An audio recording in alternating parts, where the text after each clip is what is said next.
Catherine was cooking dinner. She had been crying more and more often recently, and today was no exception. Her arms shook, and she was using all her strength to not make a sound so her children wouldn't hear. When she tried to wipe away her tears, she accidentally cut herself.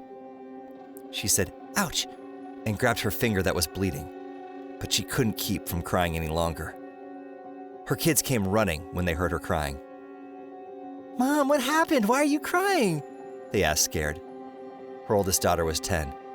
She looked at the bloody finger and said, "Oh, you cut yourself. It hurts, doesn't it? I'll be right back."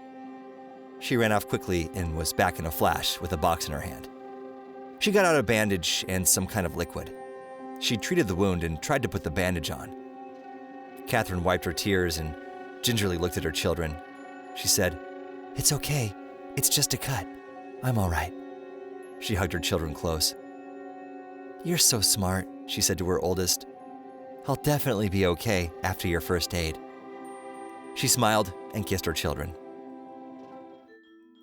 Catherine and Cameron got married when they were 19.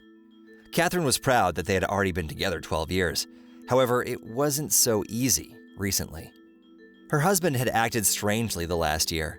He was often in a bad mood, always critical of something, and seemed to always be mad for no reason. Catherine tried to fix whatever was wrong, but it only made him angrier. The evenings were only quiet and calm now when he went to the night shift. Catherine loved her husband and missed how they used to be.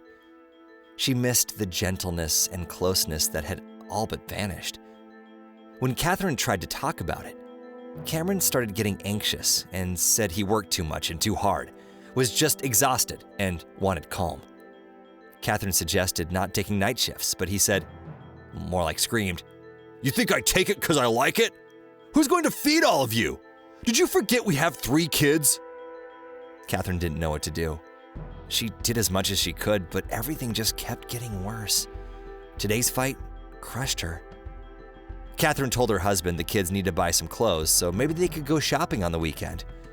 Cameron said he wouldn't go shopping because his friends were having a party on the weekend. "That's great. We haven't gone anywhere in ages. I'll ask my friend to watch the kids so we can go rest and have fun together." Catherine was happy to finally have a reason to go somewhere with her husband, but Cameron suddenly scowled, looked at Catherine, and arrogantly said, "And who told you that you're going? I'm going alone. No one invited you." Catherine looked at him with wide eyes. "What do you mean no one invited me? They are our friends, and the party will probably be full of couples." Cameron looked his wife up and down. "Have you seen yourself in a mirror? Do you know who you look like? I'm not going to embarrass myself, and I want to relax peacefully." Catherine came out of her trance when the front door slammed. She was devastated. Where did that venom come from? She was now sitting in the kitchen with a cut finger, looking at her kids in fear. Catherine understood she couldn't leave the fight like this, and that Cameron had no right to talk to her like that. She should put him in his place. When he came back, the kids were asleep. Catherine started by saying, "I want to tell you something. We're going to the party together. They're our friends, and I talked to them too. And because I'm your wife, I'm going with you." "You're still bossing me around?" Cameron said, surprised by his wife's attitude. "Cameron, I'm your wife. We're a family. If our friends are having a party, I also want to be there." Cameron looked at her disdainfully. His cheeks were flexing, and it looked like he was going to explode from anger. "If I said I'm going alone, that means I'm going alone!" Catherine didn't understand how the closest person to her was so angry. "What's happening, Cameron? Why are you treating me like this? What did I do to you?" Catherine was crying. "I'm tired of all of this. Of you and of the kids too. I toil from morning until evening, and instead of rest, I have to take care of them, or clothes, or medicine, or something else. I want peace and quiet, and you're always trying to talk or discuss something. You always need something from me." "Cameron, what about me? I take care of the house and 3 kids.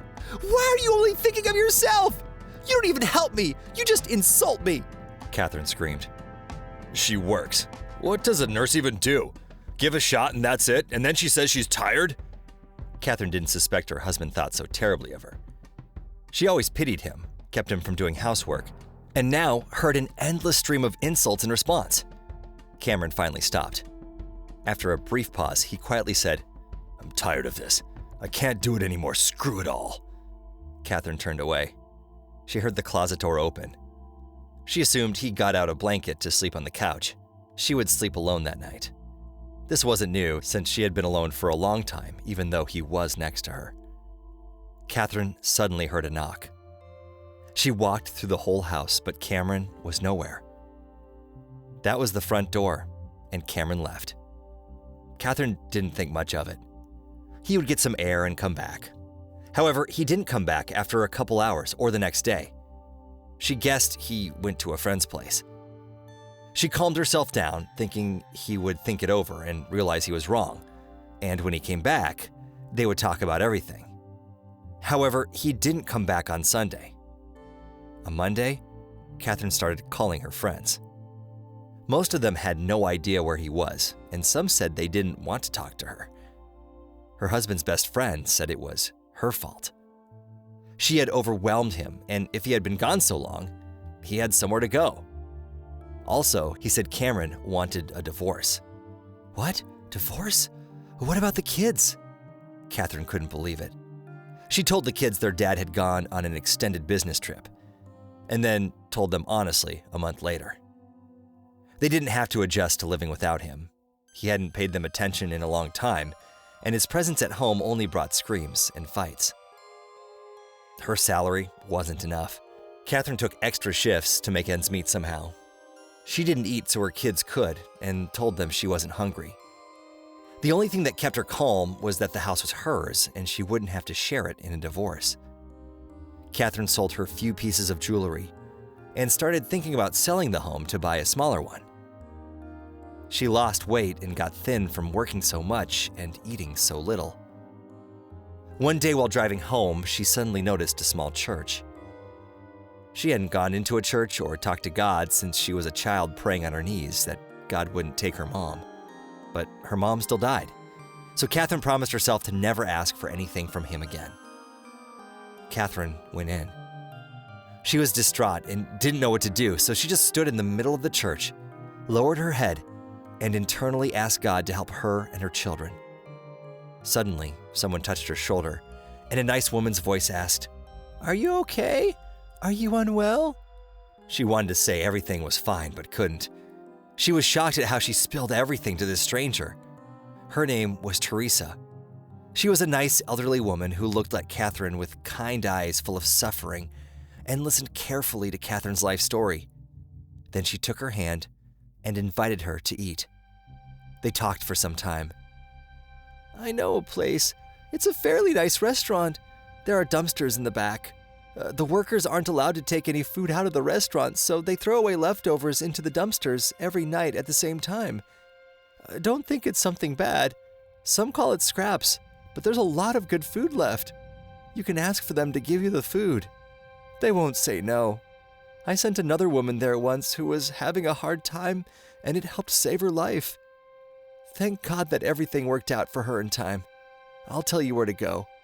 There's nothing shameful about it. And if you need to talk to someone, you know where to find me. I'll always be glad to see you." Catherine wondered if she had sunk so low to ask for scraps from a restaurant. But she decided that if she worked more and saved more, she would be okay. But it didn't go according to plan. Because of overwork, a lack of sleep, and a lack of food, Catherine's body was worn out. Her first cold knocked her off her feet. She got worse and needed to go to a doctor. She had to spend 2 weeks in bed, spend tons on medicine, and couldn't take extra shifts anymore since she was so weak. She couldn't see another alternative, so she went to the restaurant. She hid behind the dumpsters in the back and waited. The door opened and a girl came out with bags in her hands. Catherine didn't want to show herself and thought it was a bad idea. She wanted to leave, but she remembered her kids and that they needed food. "Hello," she said to the girl. She jumped back. Sorry, I don't want to scare you." "God, why did you sneak up on me like that? Who are you? What are you doing? And why are you here?" The restaurant worker folded her brow and looked at Catherine up and down. Catherine was embarrassed and didn't know what to say. Teresa told me I could come here. Do you understand? Catherine couldn't find the words. Teresa, you need food? She asked. Yes, Catherine said with a relief. She looked at Catherine again after a pause and said, Okay, come here every day at this time. My name is Stacy. It's my shift today. Robin will be here tomorrow. I'll tell her about you. Hide behind the dumpsters and wait quietly. If management finds out, we'll get in trouble, she said and headed inside. Thank you so much, Catherine said, lowering her eyes, before going home. Catherine sat behind the restaurant at the appointed time the next day. A girl came out and silently gave her a bag. She said nothing to Catherine's thanks, but quickly closed the door and went inside. All the food was carefully put into containers. There was enough, and it was fresh and delicious. Catherine came every day, and her situation was improving. There was enough food for her and the kids, and sometimes there was even dessert, so they were now spending almost nothing on food. Catherine got better and stronger and got some color back in her face. Robin always gave Catherine food silently and left, but Stacy was friendlier and always asked Catherine about her kids and waited a couple minutes to chat. The restaurant got a new manager. It was an angry, arrogant woman who treated all the workers with disdain. She monitored their every step and was always getting into their business. She was never satisfied. After noticing that the girls were putting leftovers into containers before throwing them away, she decided to follow them one day. After seeing her give the bag to Catherine, she was furious. She grabbed Catherine by the hand and threatened to call the police. Catherine begged her not to, cried, and said her kids were waiting at home. The manager let Catherine go, but said if she came back again, she would call the police. You looked at everything and you didn't notice anything? Jack Harper, the restaurant's owner, sat at his desk and wiped sleep from his eyes while talking to the head guard. Utensils and dishes had started disappearing from the restaurant. Considering they were all expensive and were disappearing in batch, it was a problem. Fine, bring me the list and I'll look it over at home. Maybe I'll find something. Jack poured himself a glass of whiskey at home and sat at his laptop to rewatch the cameras, hoping to find a thief. Jack saw how the girls were taking Catherine bags of food. He watched a couple of weeks of footage, and every time, at the same time, Stacy or Robin would take a bag out of the restaurant and give it to the stranger. What's happening? Why did the guard not say anything? That's where the dishes are going. Jack put in the next video and saw the stranger standing in front of the camera. Jack zoomed in. He was so stunned, he dropped his glass. He saw his sister. More like a girl who looked like his sister. She had been a little younger the last time he saw her than the stranger on video. It's impossible, he thought. He opened his top drawer and took out a picture. He looked at his sister Madeline and felt the pain he had tried to bury all this time. If he had acted differently, he might not have lost her. He remembered all the details. Jack and Madeline's parents died when Jack was 9 and Maddie was 6. They were raised by their grandma. When Jack turned 18, she died. He tried to be Maddie's dad, but the stricter he was, the more distant she became. Maddie joined an unfortunate group and started meeting up with criminals, both current and former. Jack told her to get away from him, that he wasn't a good match, but she didn't listen. One day she came with tears in her eyes and said she was pregnant. As soon as she told her boyfriend, he ran off. Maddie was 19. Jack said she should get rid of the baby, but she didn't want to. Madeline said she did want it and wasn't planning to get rid of it. So Jack got angry and said she couldn't count on him, that she was stupid, and now she could fend for herself. Both Maddie and her things were gone in the morning. He never saw her again. If he had supported her, she wouldn't have left. He tortured himself with that guilt and about what he didn't know his whole life. Jack barely waited until the morning. He went to the restaurant and called Stacy to his office. He showed her the video and told her to say who the woman in the video is. Stacy got scared and went pale. She was nervous and couldn't make a sound. Stacy, please, I need to know who she is. We'll talk about what's in the bag later. Just please tell me who she is. Jack was trying to contain himself. Stacy said that a woman named Teresa used to work in the restaurant. After her son died, she was extremely worried and started going to church before going to work there. One day, she sent us a woman who was having a hard time. We gave her leftovers. Over time, she stopped coming. Recently, Teresa sent Catherine to us.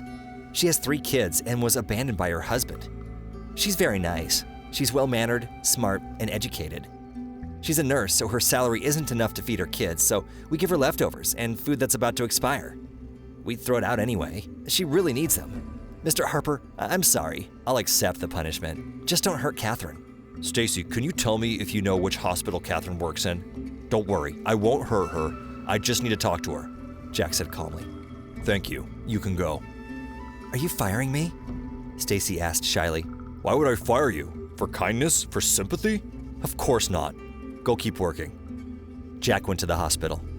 Catherine's shift was supposed to end in 30 minutes, so he waited for her outside. He watched everyone passing by, worried he'd miss her.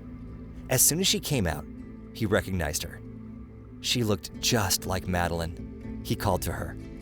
She looked at him distrustfully and asked if they knew each other. He introduced himself and said that he was the restaurant's owner. Catherine went pale and reeled back. Are you calling the police? I'm sorry, But he interrupted her and asked what her mother's name was. Catherine was surprised and didn't understand why he was asking, but shyly answered, Madeline. Her name was Madeline. Was? He repeated. Yes, she died when I was 9. Why are you asking? Did you know her? I did. I'll tell you everything. Just first tell me what happened to her. I don't remember my father. My mom got married when I was 6. He was a good man. Then Mom got sick. I thought something always worried her, some secret that she had. She was often sad but never said why. After her death, my stepdad raised me. He died when I turned 18. I've been alone since. So how do you know my mom? Catherine, Madeline was my sister, so I'm your uncle. Jack was crying. Catherine's jaw dropped. Mom never said she had a brother. That's because we had a terrible fight and she left. No matter how hard I tried, I couldn't find her. Jack looked at her sadly. Catherine, can I invite you to dinner? We could talk some more. Unfortunately, I can't. My kids are waiting. After a pause, she added, Why don't you come with me? I'll introduce you. Gladly. I've always been alone, but now I have a niece and your kids. Catherine didn't say anything, but kindly looked at Jack. After 6 months, Catherine was the new manager in Jack's restaurant. She was a wonderful person who immediately found common ground with her coworkers. Catherine's life changed drastically.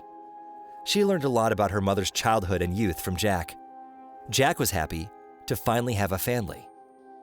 Also, after the previous manager was fired, dishes and utensils stopped disappearing.